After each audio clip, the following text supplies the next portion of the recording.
Story number 1. Blast from the Past. I was never much for family. I was the only child of a mom who worked too much and a dad who bailed on us the moment he got the chance. I know that she only worked so hard because she needed to make enough money to take care of me, but I couldn't help feeling that she was really avoiding me because she blamed me for my dad leaving. It was the summer of 2007. I had just finished my first year at university and decided it was time to head home for a break. At first, I was going to spend the summer break with some new friends I had made. However, my mom called me earlier in the year to tell me that my grandmother passed away. Like I said, I'm not that big into the whole family thing, so her passing didn't bother me much. I hardly knew her, and I think the only time I had actually spent any time with her was one Christmas when I was 12. She gave me a doll. I was not impressed. That was all I could think about when my mom told me that she was dead. You can think of me as heartless, but how can you be sad about someone you hardly ever knew passing away? Anyway, I decided to head back home for the summer because my mom needed help clearing out the house my grandmother had left her. Usually I wouldn't have bothered, but it was a pretty decent house and I had my own agenda at the time. You see, my mom would never leave the home she'd raised me in, so it was a good guess she might give my grandmother's house to me when I finished university. I drove to the house on a Friday morning with the intent that it might be mine one day. So, all of my energy went into Operation Cleanup. For the next week, I spent every spare moment I had clearing old, broken furniture and helping my mom sell what we could. It was a tougher job than I was expecting, but we got through it. I remember how hot it was the day we tackled the attic. It was packed full of boxes, cobwebs, and rats. I'd be lying if I didn't say I let out the occasional squeal while shuffling through the boxes. At some point, my mom went off to pick up a pizza and some drinks. I stayed behind and kept working. I didn't want to spend another day on the attic. I started taking the boxes down the stairs to go through them. What I found was mostly useless. Old photos and black and white paintings, but the one box contained what looked like leather-bound journals. It was going to take another hour for my mom to get back with the pizza, so I grabbed one and took a seat. The more I read, the more I came to realize that these journals belonged to my great-grandmother. Each journal seemed to contain the happenings for an entire year. The oldest one seemed to date back to 1879. I'll admit, it was pretty cool reading the thoughts of a woman that lived over a century ago. She talked so differently. It was hard for me to understand some of the terms she used. The pages were so thick and yellowed. The words were written in a deep black ink. It was like I had stepped into a time machine. I got to the journal that was from 1888, and it turned out that my great-grandmother found herself wandering the streets late at night.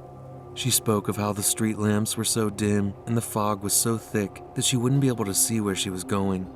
My great-grandmother worked as a night nurse in London in her youth. She was quickly becoming one of my heroes. It was in this journal that I read something truly disturbing. On the night of June 3rd in 1888, my grandmother wrote of a man who she passed on the street. He was tall and wore a leather apron.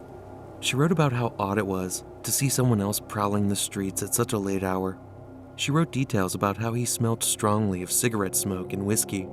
She said how she was still polite and nodded her greeting as she passed him. Then she wrote about how he continued to follow her down the street. The man kept his distance, but she could hear his footsteps echoing in hers. She hurried on her way, but the man seemed to hurry after her. My heart was pounding in my chest as I read. The next page continued on the next day, and my grandmother only briefly mentioned how the night before scared her and that she would be more vigilant on her way home in the future.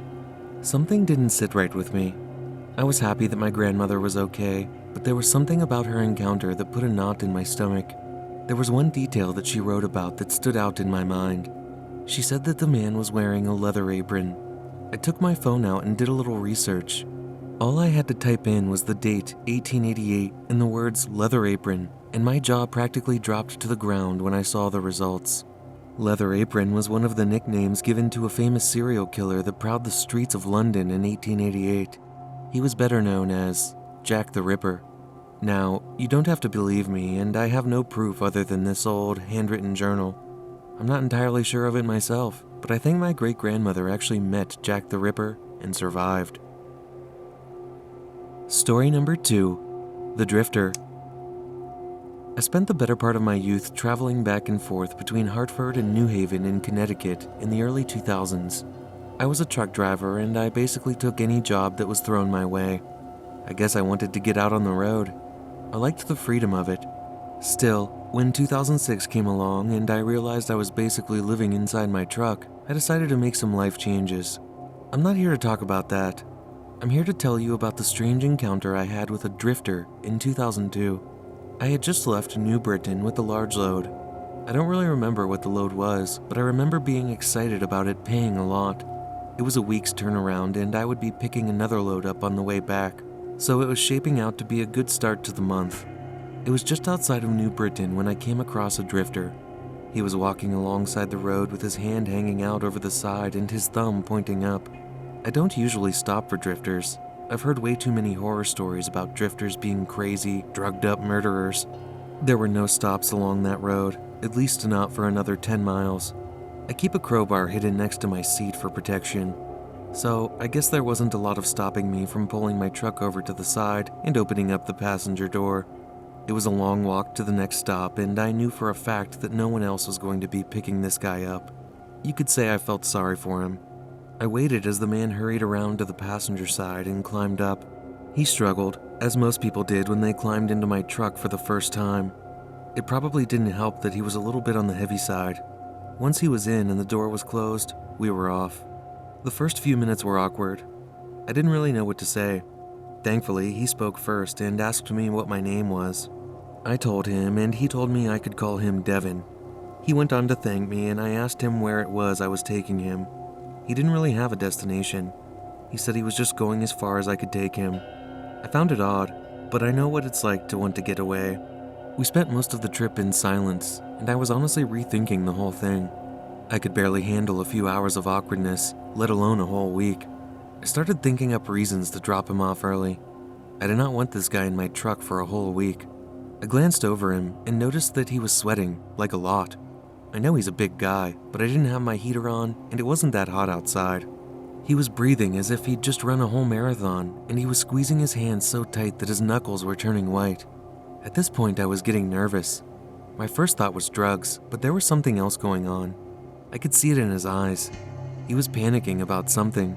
It was freaking me out. I stepped on the gas and floored it to the nearest stop.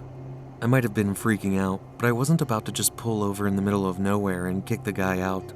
We made it to the next pit stop, and I made up some excuse about why the guy had to jump out. He didn't seem happy, but he climbed out of my truck eventually. He looked around a lot, and he seemed angry, as if the amount of people around us bothered him. I drove away and never looked back. Now, it wasn't until a few years later that I heard the name Devin again. The name William Devin Howell was all over the news not too long ago, but I didn't put two and two together until I saw a picture of him. The man that goes by the name William Devin Howell was arrested in the Connecticut area for committing several murders. He was arrested a while ago, but in 2007, a tip from his cellmate led police to the back of a Connecticut strip mall where they found 3 more bodies to add to his list. It was him, the man I had sitting next to me for a whole 10-mile drive, the drifter that I took pity on and let into my truck. He was a serial killer. I keep thinking back to that day. Was he planning on doing something to me? Is that why he was acting so strange? It makes me sick just thinking about it. Story number 3. A family vacation. My family have a lake cabin just outside of Phoenix, Arizona. I can remember spending a lot of the holidays out there. The snow falls around Christmas time and the lake freezes up. Obviously, Christmas is when we spend the most time out there. Even after me and my sisters grew up and moved out, we all still make an effort to drive down there and spend the Christmas holidays together. In the year 2016, I was driving down to the lake cabin in early December. I'd gotten off work early that year and was packed and ready. The rest of my family wasn't going to be arriving until at least a week later, but that didn't really bother me. I liked being by myself, and the cabin was one of my favorite places to be. So I let them all know that I would be heading down there early. It was a long drive, since I live at least 10 hours away. I left late at night. The plan was to drive through the night, when the roads are quiet, and arrive in the early morning. I did exactly that, but the roads weren't exactly quiet for the whole drive. It was around 4 in the morning, and I was 4 energy drinks and 6 hours into the drive when I saw a flash of red and blue behind me. A moment later, I heard the sirens echoing in the distance. I quickly pulled to the side of the road and slowed down as the police car sped past me. It was strange, seeing a police car all the way out there, but I didn't put too much thought into it at the time. About an hour went by, and I spotted the flashing lights behind me again. I pulled to the side just as another 4 police cars sped past me. You can imagine I was getting worried. Seeing one police car all the way out here was a fluke, but seeing multiple police cars meant that they were looking for something. There's a lot of wilderness in and around Arizona, and it's not uncommon for escaped convicts and suspected criminals to run into the forest and hide from the police. At the time, there were 2 serial killers plaguing Phoenix, and my first thought was that it was one of them. I kept on driving. If the police were searching for someone, I didn't want to risk stopping my car in the area. I carried on to the cabin, and 6 more police cars sped past me before I got there, only confirming my suspicions that they were looking for someone. I made it to the cabin, parked my car, and headed inside. I was a bit tired, so I left my bags in the car and decided to check the place out first. Usually the cabin needed a bit of airing out and a good dusting before the holidays could begin. However, when I got inside the cabin, the air wasn't as stale as I was expecting it to be. There was an icy cold draft blowing in from the back of the cabin. Someone could have left a window open last time we were there. That's what I was thinking as I was locking the door behind me, but then I heard something moving in one of the back rooms. I froze as the blood in my veins turned to ice. We've had rats in the past, but whatever I heard moving was much too large to be a rat. There wouldn't be any raccoons with how cold it is outside. I moved slowly as I turned to face the direction of the sound. The door to the back room was open and swung slightly, its hinges squeaking in the cold. I took a step forward, the floorboards beneath my feet moaning at the sudden, added weight. Something heard the moan and rushed towards the door. I heard heavy, thundering footsteps running through the back room and towards me.